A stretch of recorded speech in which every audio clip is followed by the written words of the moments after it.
هذه لا حتى حد البلاد هذه جنوده سجلها في دفتر خانه، احنا جنودنا هزت السلاح وضربت ومشيت باش انا نعيش حر ونعيش تاريخ وما نتحطش في الحبس على خاطر كلمه. بوادر الانفراج ما تنجم تقوم بها كان السلطه حاليا، لو كان السلطه تتعقل وترزن وتخمم وتقرا التاريخ. راهي اليوم يخرج السيد الرئيس وش خصك ويقول انا اعلن على اطلاق كل مساجين الرأي وستكون فرحة.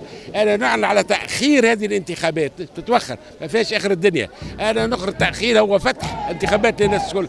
هكا تصير مصالحة وطنية، إما أن نتصالح وإلا سيربح مرشح رقم 3. تو يربح ما يسالش مش مشكلة، أما سيخرج بدون مشروعية، سيخرج برؤية قاتمة جدا، سيخرج بجزء كبير من شرعيته بتاع 2019 انتهت. كيف ستكون مشروعية؟ تقريبا كل المزاحمين معناها اللي عندهم اشعاع وقع ازاحتهم، الناس اللي كانت تخرج في السونداج نعرفوهم وقع ازاحتهم. اليوم عندك معناها سماح، عندك اذا مرشح ينكل به صراحه، معناها التنكيل اللي قاعد به الزمال عيب.